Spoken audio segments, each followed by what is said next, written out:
Hey there, welcome to the 32nd episode of Under the Radar. I'm pleased to be back here on New Year's Eve, last episode of the year. Made it to 32, pretty excited about that.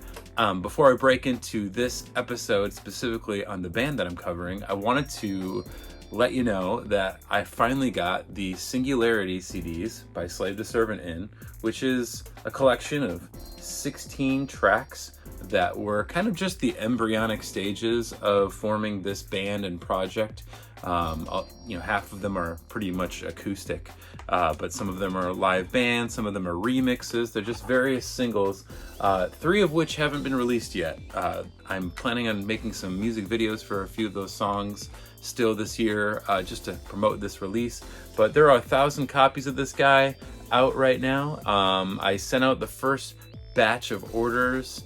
Thank you to everybody who pre-ordered. Feel free to go to slavetoservant.com/store if you are interested in purchasing a physical CD. I probably won't repress this, so if it ever gets repressed, maybe we'll do a vinyl release or something, but just had to kind of get something out there of this project since I've been working at it for quite some time. So I'll have some more news at the end of this episode on Slave to Servant, but for now, let's break into the episode. Now, the band that I'm going to cover today is actually a band that is from Minneapolis, Minnesota, and I'm wearing their shirt. And if you are into indie rock or emo or pop punk from the mid to early 2000s, you probably have heard of this band. They're called Motion City Soundtrack. And so this is a cool episode for me because it kind of ties in with a lot of the different bands that I've covered since the beginning of this series in my little Midwestern scene of bands. One thing to be noted about this band, like some of the other bands that I love, like Hey Mercedes and Alkaline Trio from that era, they would keep track of all the dates that they ever played, and they would always compile a database. And there is an awesome website for this band, which I've mentioned before in some episodes, called motioncitymemories.com, or just type in Motion City Memories and you'll find it. But it's just a database of every show that they've ever played and every flyer that they could kind of get their hands on. Fans, I think, kind of put together this site for them. But anyway, it's really cool to look back because I had mentioned this in one of the earliest episodes when I covered the Super 18. The Super 18 played with Motion City Soundtrack at the Scrap Skate Park in Hoffman Estates. And I believe that show was with 504 Plan as well. And 504 Plan was kind of the band that got me to really hear about Motion City Soundtrack because I didn't see that show that Super 18 had played with them. I started seeing Motion City Soundtrack's name on websites and on ticket stubs and flyers in our local scene a lot with 504 Plan, and people were hyping them up at the time. This was probably about 2002-ish when I started to really hear about Motion City Soundtrack, and I think I had heard a couple songs on like mp3.com, but they still hadn't released at the time their first full length. So they had a couple EPs out, one of which was called Back to the Beat. So Motion City Soundtrack in like 2002 was a very busy band, like very much touring constantly and getting label attention. I remember 504 Plan playing with them at the Des Plaines Theater with Fall Out Boy. I remember them playing Fireside with Fall Out Boy early to 2002. I also remember August Premier and Spitalfield and Alistair playing with them at the Metro in early 2003. And that was around the time that the band really started to gain a lot of attention because they had just signed to Epitaph. Now, I hadn't actually seen them. I had seen these flyers and these postings on websites, so I hadn't really got a chance to soak this band in. And they had already released their first album called I Am the Movie on CDR that they recorded with Ed Rose, who did the Get Up Kids. So they'd already self-released that on CDR, very limited quantities, and gotten some label attention, but they had, over the course of, I think it was January of 2003, this is after like August Premier, Spitalfield, Fall Out Boy, and some other Midwestern acts had all signed to bigger indie labels. So Motion City signed to Epitaph, which was a really big deal. If you were, a fan of punk rock in the 90s or late 90s, you know how big Epitaph was. So my first time really owning anything by Motion City Soundtrack was I'd gone to Record Breakers in Hoffman Estates, and the brand new Punk-O-Rama had come out at the time, which was Volume 8, and it featured the song Don't Call It a Comeback, which was to be released on I Am the Movie. I really liked the song. I remember going to Warped Tour in Milwaukee, and I think this is right after or right before I Am the Movie was re-released with new songs on Epitaph. And I remember being at the Milwaukee date and going to the Doghouse Records booth at Warped Tour, and I picked up this. And today, this is the release I want to cover. This is a split between the band Schatzi and Motion City Soundtrack. This is technically the first release that Motion City had out that got some real distribution. And they re-recorded 3 songs from the Back to the Beat EP on this. Now, the first song on this had me hooked immediately on this band, the song Throwdown.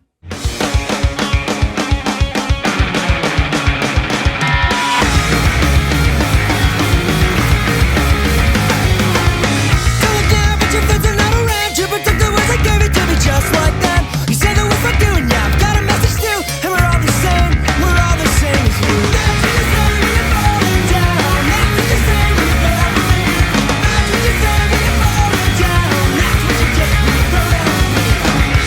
If you could see that it's all the same to me, I can't believe you can mean the things you say, I can't believe the things you say, can't believe the things you say.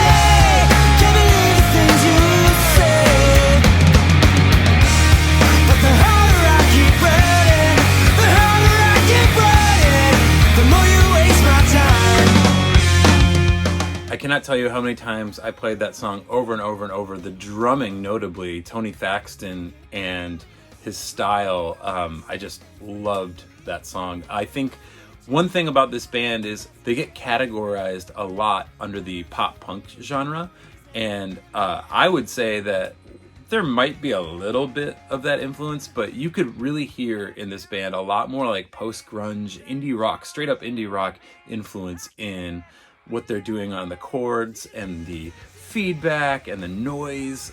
Josh Kane's extra guitar parts in this band really make the band, along with the Moog.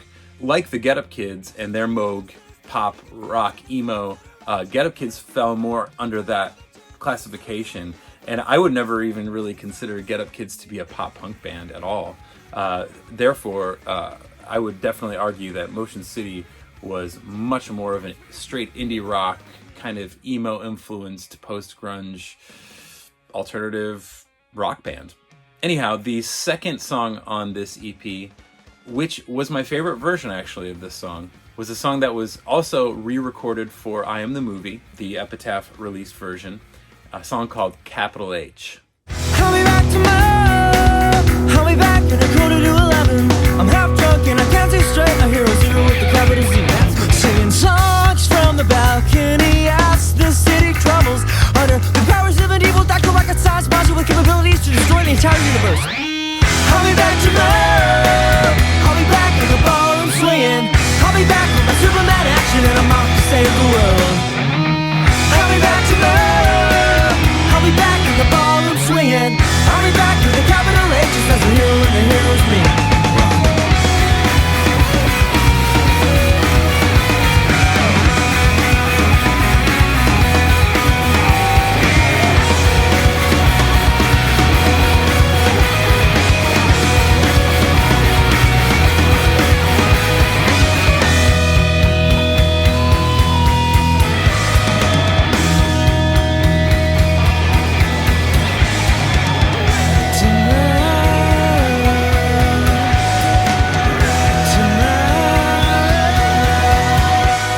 If you're familiar with that song, Capital H, you know that the Epitaph version is a little bit different on the bridge than this version.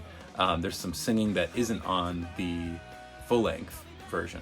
Now, real quick, in a previous episode, I had covered LLR Records and Little League Records, and in their Winter 2003 catalog, they had advertised a split that was to be released between Knockout and Fall Out Boy. It was to be their 8th release for spring of 2003, which is exactly when Motion City's split with Schatzi came out. The reason I say this is I was recently talking to Johnny Minardi. I was talking to him about that potential split that never came out. I don't remember if I had seen it on the website and or I had talked to him directly at the Knights of Columbus about this, but there was a time when 504 Plan was also recording some new material with Sean O'Keefe, just as Motion City was, and Fall Out Boy, and Knockout. And the two-way split between Fall Out Boy and Knockout, I remember that there was, for a minute, a possibility that 504 Plan, Motion City Soundtrack, Knockout, and Fall Out Boy were going to have a 4-way split on LLR. Now, that was something I think I had talked to Johnny about, but again, this is just hearsay, I guess, historical hearsay. But anyway, that being said, you can see that the timeline lines up with that, since this came out on Doghouse Records, the split of 3 songs that were recorded by Sean O'Keefe around that same time that split by Fall Out Boy and Knockout was supposed to come out. So anyway, the last song on this split probably is, I don't know, it's tough to say. I think Throwdown's my favorite song on this split, but I love Back to the Beat, and I love this version because I've heard their old version on their Back to the Beat EP, and that was just wild. Like, I just felt like the flow of this one is awesome. So here is the final Motion City soundtrack on the split with Schatzi, Back to the Beat. When I was younger, I fell in love with the girl next door. Back to the beat show, back to the beat of 1984. We had Beat Street, we had Breakin' 1 and 2, Electric Boogaloo, dude, it was cool.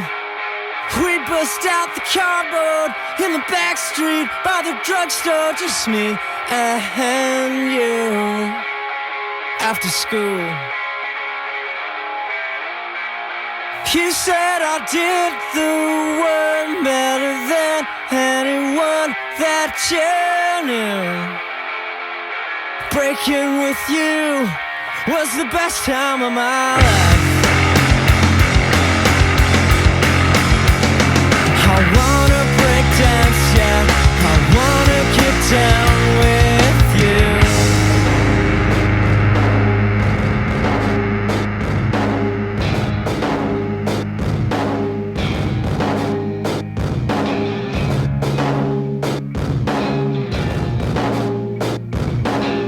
Let go of everything, let your body tell the people that you know. You've got soul, let go of everything, let your body tell the people that you know. You've got soul, let go of everything, let your body tell the people that you know. You've got soul,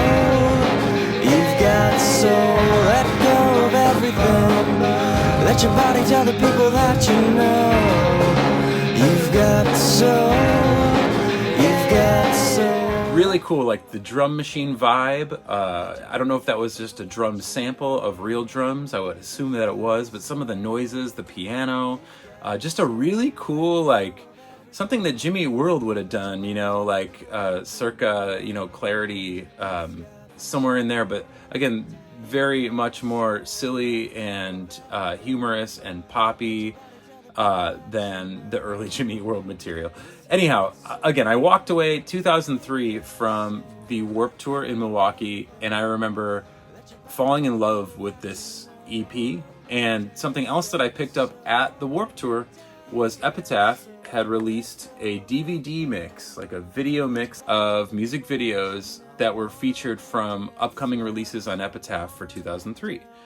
And I remember popping it in when I got home, and I heard My Favorite Accident, and seeing that video, oh my God, I fell in love even more with Motion City Soundtrack. So after hearing that song and seeing that video, I knew that like I Am the Movie became a very anticipated release for me. So I remember going to Record Breakers and picking this up. I'm pretty sure I bought this from Johnny Minardi because he was working at Record Breakers at the time, and he was raving about it. He's like, oh, it's such a good record, because this record actually had come out previously. Like I said, there was an early version of I Am the Movie on floppy disk, and they were selling it all throughout late 2002 before they signed to Epitaph. And this version had 4 new songs on it. On the floppy disk version, there was a song called 1,000 Paper Cranes, and you could only get that version on the vinyl version of the record that was released on Epitaph. This is the original pressing. I've never opened it, but 1,000 Paper Cranes is a bonus track on side A, which was on the original floppy disk. Now, I have to say this is absolutely, like, probably for me, top 3 records of the first decade of this century. I just feel like from 2000 to 2010, this for me is top 3. I just, everything about it, like, it's my favorite Motion City album. They just figured out how to blend like the Pixies and Weezer and Get Up Kids and so much, you know, just indie rock and post grunge. It's like noisy and pretty and just really a cool sounding record. Whatever Get Up Kids did, like, they added to that paradigm and they just blazed their own trail, you know. Anyhow, this is one of my favorite records ever from that genre or subgenre of music that we call emo. But yeah, great record. I thought Ed Rose just killed this. I just love the drum sound on this record. So anyway, if you haven't heard Motion City Soundtrack's I Am the Movie, or this split in particular, please check it out. The band Schatzi was kind of, I think Schatzi was around since like 96 or something like that. They kind of had a super drag meets Guided by Voices style. They toured with bands such as At the Drive-In, Get Up Kids, The Anniversary, Hey Mercedes, Jimmy Eat World, Ultimate Fake Book, Superchunk, Promise Ring, Ozma, and Seville. Schatzi had been around. I think they had 2 records out before the split came out, and then they did end up putting out a 3rd record. They had 2 exclusive songs to this split, as well as a cover of Journey's Any Way You Want It. Any way you want it, that's the way you need it. Any way you want it. She loves to laugh, she loves to sing, she loves everything. She loves to move, she loves to groove, she loves the loving things. All night, every night. So hold tight, oh baby, hold tight. She said any way you want it, that's the way you need it. Any way you want it. Any way you want it, that's the way you need it. Any way you want it. A lot of people have covered that song. I found their version to be pretty entertaining. But yeah, Schatzi was another really good band to check out. But again, my focus on this was Motion City Soundtrack. I just think that Motion City had a very unique style and definitely is one of my favorite bands, again, of that era. And being a Midwestern act from Minneapolis, Minnesota, thought they fit right in since they were playing in the Chicago area a lot when they were touring in their early days. Anyhow, in other news, I just wrapped up the video for Mutton.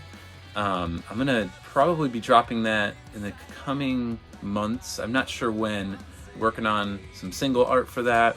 Again, like I had said, please, if you are interested at all, check out Singularity on slavetheservant.com/store. You can order it. I will ship it to you with a poster and a sticker. I'm really excited to be covering some other stuff in 2021. What up, 2021? I'm going to kick it off with the 33rd episode being Fall Out Boy's Take This to Your Grave. I feel like it ties in really nicely here. really pumped to come back on the next episode. So happy New Year, and thank you for your time.